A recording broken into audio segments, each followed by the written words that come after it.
捷运当然很重要，但是你现在清单写成这样哦，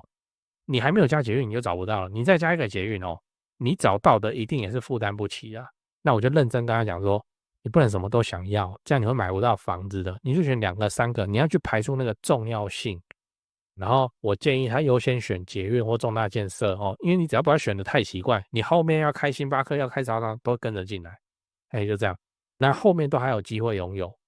所以上泽后面也听了我的话，然后就直接拜托那个台湾房屋美术之星的林店长来帮他找捷运或轻轨附近未来10年会通车的物件，在高雄就很好挑啊，真的很好挑啊。那个捷运黄线还有一大堆站点，因为它是自助，所以可以更比较久。然后附近最好有星巴克哦，又是星巴克，我不太懂为什么要坚持星巴克？反正最后林店长也是帮他顺利的找到了一间哦，在未来捷运站旁边的中古三房。那你说星巴克还真的有哦，真的找得到，就是走路要走一小段时间，大概走个7、8分钟哦。林店长很厉害，神通广大，这样的条件哦也是找得到。那现在上泽也顺利入住，然后他偶尔也会赖我说，哎，最近啊，他追踪一些那个翠的账号啊，会专门讲说高雄哪边要新开什么店，然后他最近啊，哦，附近要新开一间全家，哦，又要开什么，又要开什么，你看这个就是买在即将要有重大建设附近的威能，你只要等得够久，即使现在没有，未来全部通通都会让你拥有。房贷一族拼买房，诊所暴增真的能代表房市看涨吗？揭开最容易误判的买房指标。先说结论哦，诊所暴增是怎么样？我认为是看慢性病拿药的人变多了哦，没有什么什么一定是造成房地产会上涨，所以我建议你去观察小儿科有没有变多会比较准哦。嗨，我是买房阿元，订阅买房阿元，我先祝你老了有房也有钱。我们上一支影片聊了当小宅的房东问题多多，如果你还没看过的话，可以看一下。今天我想跟你讨论，诊所也是买房指标吗？哦，这次来聊一个新闻，标题我念一下：诊所也是买房指标，全台破2.3万家，这都成长最快。那内容是这样哦，台湾房屋根据卫福部113年医事机构服务量统计年报统计资料显示，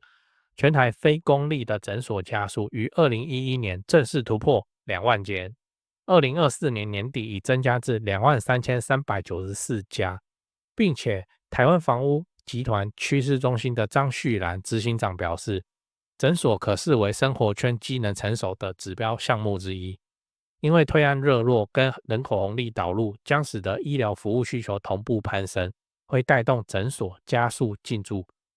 那意思就是说，就预售盖好以后，哦，交屋以后会很多人迁进去住嘛，那住的人口一多，当地的医疗量能可能就不够，那自然就会有新的诊所来开门，所以可以把诊所的数量当做买房的参考指标之一。你认为这个说法合理吗？我先讲讲我的看法哦，如果你有其他的想法的话，也欢迎底下留言讨论或吵架，我都没差。那我会认为这个诊所密度的说法逻辑上没什么问题，但有一些情况会造成误判，所以前提还是你要对当地的房市足够了解。例如说，在老旧社区或比较高龄的社区，诊所的数量也会增加，因为越来越多的老人要拿慢性病的药啊。哦，不要忘了，我们之前有说2040年的时候，全台湾会有1/3都是老人。那你也知道，老人很喜欢怎样，就看病哦，没事就看病，跟医生聊天之类的。所以未来这些比较老旧的社区，也可能会发生诊所变多的情况。还有另一个问题是，这些诊所不太可能建商一交屋，它马上就开嘛。更合理的状况是，建商交屋后1年2年，然后入住的居民就把可能一段距离的诊所就把它塞爆了，去哪看医生都要排队，接下来才会有人闻风而动。哦，知道说，哎，如果这边外围一点都塞爆的话，那我来这边开诊所，我就不用担心客源哦，这样才会有新的诊所开出来。也就是说，在这个情境底下，诊所就会变成落后指标，没有说不能参考哦。但如果你对当地环境不了解的话，有可能会发生误判。再来，你要知道有没有更安全的指标哦。就除了诊所以外，我们有没有更好的指标可以来参考？哎，我思考了一下我个人认为，如果是诊所的话，一定要讲诊所，那我会看小儿科哦，小儿科的诊所有没有变多，耳鼻喉科、小儿科这样。因为会来看小儿科的不会是阿公阿嬷吧，对不对？哦，带小朋友来看的不算哦。那如果小儿科变多的话，就是代表当地的小孩变多了哦，也就是有新婚跟年轻家庭大量移入，那就代表当地的生活技能哦一定会变得更加强大。而且我的说法是有证据的哦，你看我划线的地方，全国2024年儿科及妇产科医院含诊所家数，相比2020年减少了3%跟5%。哦，妇产科跟小儿科都是在减少的啦，哦，都是在减的。但如果在这种情况都在减少的状况之下，哎，你找到一个地区，它小儿科是变多间的，那就代表那一区哦，新生儿跟新婚夫妇是变多的，生活机能自然也会越来越好。同样的逻辑哦，如果是托育中心或私立的幼儿园变多，那也代表着年轻家庭大量移入。但如果是月子中心的话，那就不算了哦。月子中心的挑选逻辑有可能是离家近啊、离公司近啊，哦都有可能，所以不好判断。那如果你要用来做判断的话，我还是建议你先以小儿科或是托婴中心来做参考就好了。最后你要知道最理想的判断标的，我们也来讲一下哈，我心目中最理想的判断标的物是什么？重大建设啊，哦，而且是能带来工作人口移入的重大建设。因为重大建设哦，这种东西是领先的指标。领先的意思是说，哎，你看一个东西开始干，你现在进去哦，那你可能会空等。好，所以要抓时间。才拍过嘛，淡江大桥重大建设啊，你要不要一开始就去等？你等十几年哦。那你抓时间的话，哦，那你就可以抓到一个时间落差上不会太大，那你就可以提前做准备。我想抓时间的意思，就是那个啊，要等满5年啦，哦，那你就是倒推回5年，它是成熟体的情况之下倒推回5年就可以了。哦，那而不是像刚才讲的诊所，那你发现诊所都开完，当地的生活技能，我跟你讲都发展的差不多了。哦，那重大建设的优点是什么？它就很难倒，你知道？哦，重大民间投资，例如说我很常讲的富邦凹子底 BOT 案嘛，那你要它怎么倒？就不会倒啊。哦，那如果它不倒的话，那就是当地的工作人口就很稳当，在那边哦都不会动，不管你是未来要放5年、放10年之类的都没有问题。讲完了，我们整理一下，今天我们讲的诊所能不能算是买房的指标？哦，这真的是有人在做这边的观察跟研究。那我也跟你分享了这个想法背后的逻辑，跟有可能会出现误判的状况。例如说，某个地区诊所变多，是因为老人啊拿慢性病的药的人变多了，哦，那就不一定跟这个房价扯上什么关系，因为他的生活技能不见得会因为老人变得更加成熟，可能那个什么什么打麻将的会多开几家，哎，最近变好多哦。这个以前我不知道还有这种店哦，现在都那个叫什么店？桌游吗？麻将好像也是桌游的一种，哎，那所以我更建议你哦，关注小儿科哦跟托婴中心的数量，就幼稚园了。如果这些东西哦确实都在增加，就代表这个地区的年轻家庭哦确实有发生移入的状况。最后我也跟你分享了，我认为更理想的指标还是重大建设跟重大民间投资，就是能带来工作机会的这种。因为这种东西属于领先指标哦，你可以更早的去掌握房地产未来的动向，然后你自己抓得准时间的话，你就可以从一个地方不好到好的整段的涨幅，你都吃好吃满哦，就是这样。然后我的那个会员影片哦，也都在拍这种东西。你现在倒推哦，倒推5年哦，那有办法发酵的题材哦，我会陆陆续续都把它拍出来。所以我说高雄哦，高雄真的是讲难听一点，叫建商的应许之地哦，建商的留着奶与蜜之地哦。那讲好听一点的话，就是重大建设真的很多。哎，建商那种一盖房子就是各种精算会来赚钱的，我们就是抱财团的大腿就可以了。高雄重大建设真的是多，有够多的。好，那最后我想问你，你除了诊所变多，还有哪些指标可以来当做未来房价会上涨的参考？A. 早餐店变多，B. 便利商店变多，C. 亲子餐厅变多。哦，对哦，讲个题外话，就是现在的房地产市场很冷清啊，那让你感到害怕，不太敢继续自产。我的看法是这样哦，先说结论，现在是对高雄市低总价的中古屋而言，教科书级别的巴菲特，别人恐惧我贪婪时刻。哦，真的哦，我没胡乱哦，因为高雄市的重大建设跟民间投资哦，跟工作人口都还持续的在盖哦，在成长，都没有停。2026年开始会陆陆续续的启用或是开幕，而且像台积电的正式上班人数嘛，也都还在成长中，还没有完全发酵。以现在的自产周期哦，要出租放生满5年来看，现在真的是比去年疯狂的去年还要美的进场时间点，我认真我这种重大建设盘中古屋的流派就是这里好，赚不是最多但是稳健到爆，天塌下来了有预售屋顶着嘛那我都还持续在看呢，你不用怕，因为我们的目标是老了有房也有钱万秀还必升值，就是不过是30年自产周期中的一朵乌云而已，安呐。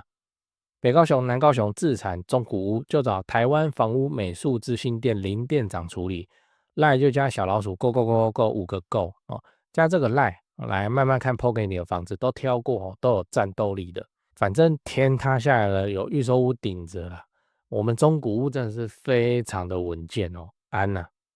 台北市、新北市自产就找肖店长，赖就加小老鼠拜台北直接看低于实价登录的房子。最后，请你购买我买房阿元的 YouTube 频道会员我会挑出能够拉抬房价的重大建设我的高雄自产作业就直接给你抄，1个月250块钱，自产高雄之前上个保险非常的便宜。你有购买会员的话，就我回答问题会详细也认真很多那通常会用到录音去好好讲这样。没有买的会员我就简答。老了有房也有钱，这个目标才是我们的追求。现在就点开资讯栏加入会员，直接开始抄作业。我是买房阿元，加入会员，祝你老了有房也有钱。讲故事讲故事，跟你分享一个会员的故事如有雷同，那就雷同上哲今年35岁，工作10年了，好不容易存够头期款，他也终于在今年自己开始看房子。一开始他是要去看预售，因为他同事都去看预售嘛，但是预售屋的代销就是跟他讲未来怎样又怎样，他就觉得真的吗？怎么那么胡乱那如果跳票的话，代销也不会鸟他嘛，也不会赔他，所以后面他还是转去看中古，但是看中古又发现自己怎样很难看懂听人家讲说要看当地好不好，要看有没有星巴克星巴克的密度越高，这当地的收入越高那要看便利商店有几间那甚至最新版本是要看说附近有没有虾皮店到店，所以他就做了一个检查表。一开始这张表写的很详细一定要麦当劳因为他自己个人的需求，下班晚了还有东西吃最好再来一家星巴克这样才可以跟朋友吹嘘说他家旁边有星巴克我也不知道星巴克有什么好吹的。那便利商店越多越好，代表这边的消费力嘛，这是没问题的。然后最后还要来一个大公园最好附近有诊所这样，然后他就来赖我说到底要看哪个指标我就跟他讲说，你这样就不用挑了，你这样挑来挑去会变成大安森林公园第一排你挑得到，但买不起啊你想要的都有，但是你高攀不上啊。那他就说买不起，那该怎么办这是我怎么知道怎么办？然后有一天他无意间看到了一个新建案的传单，它上面写离捷运走路5分钟，他才恍然大悟说对难怪就觉得清单都少了什么去捷运吧然后再来就来密我说阿远是不是一定要买在这个捷运旁边？然后我清单里的这几点也要加进去。我听到都觉得说，好，那你就去挑捷运当然很重要，但是你现在清单写成这样你还没有加捷运你就找不到了，你再加一个捷运你找到的一定也是负担不起啊。那我就认真跟他讲说，你不能什么都想要，这样你会买不到房子的，你就选2个3个，你要去排除那个重要性。然后我建议他优先选捷运或重大建设因为你只要不要选的太奇怪，你后面要开星巴克要开超商都跟着进来就这样，那后面都还有机会拥有。所以上泽后面也听了我的话，然后就直接拜托那个台湾房屋美术之星的林店长来帮他找捷运或轻轨附近未来10年会通车的物件。在高雄就很好挑啊，真的很好挑啊，那个捷运黄线还有一大堆站点，因为它是自住，所以可以等比较久。然后附近最好有星巴克又是星巴克，我不太懂为什么要坚持星巴克。反正最后林店长也是帮他顺利的找到了一间在未来捷运站旁边的中古3房。那你说星巴克还真的有真的找得到，就是走路要走一小段时间，大概走个7、8分钟林店长很厉害，神通广大，这样的条件也是找得到。那现在上泽也顺利入住，然后他偶尔也会赖我说，最近他追踪一些那个脆的账号会专门讲说高雄哪边要新开什么店，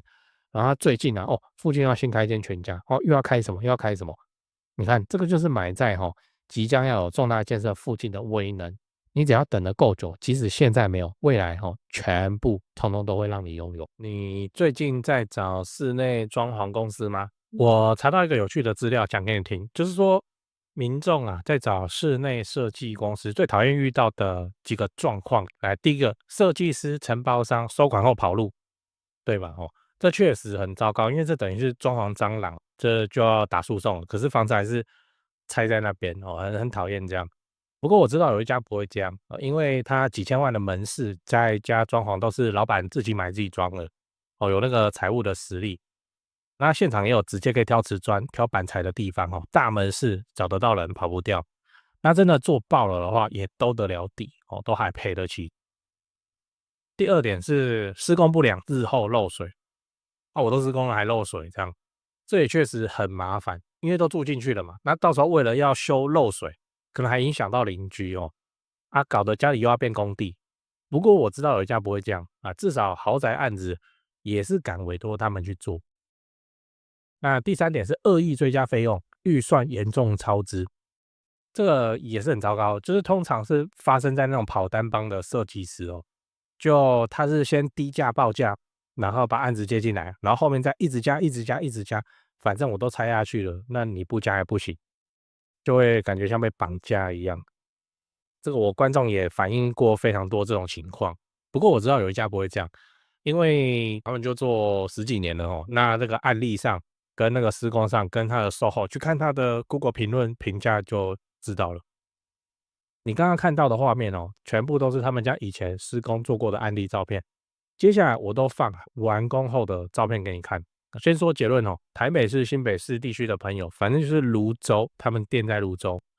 泸州开车30-40分钟之内可以到的地区，那家里要装修或者自产的要装修，就找这一家室内装修公司先问问看。汉一室内装修，因为我认识老板，那又加上很多双北的朋友在请我推荐室内设计公司，双北什么老屋翻新隔套老公寓预售屋交屋要整理要收租的，我就推荐这一家汉一室内装修。汉一陈老板案件经验非常丰富，他给我历年来的施工照片，案场超过100场照片超过27000多张，我都不知道怎么挑那加这个 LINE 可以跟助理先描述你的需求，甚至直接传屋况的照片，初步谈一谈之后应该就会去丈量了室内设计是这样就你找谁不是找，就是找而已嘛，就是怕被骗，怕被敲而已嘛。那我推荐，我信任汉一陈老板。那你的房子要装潢那就找汉一室内装修，先加他们先去问一下。双北装潢就找汉一室内装修，买房阿元推荐，总是比在外面乱找还要安全一点。现在就加赖的 ID 是小老鼠HANYI汉一。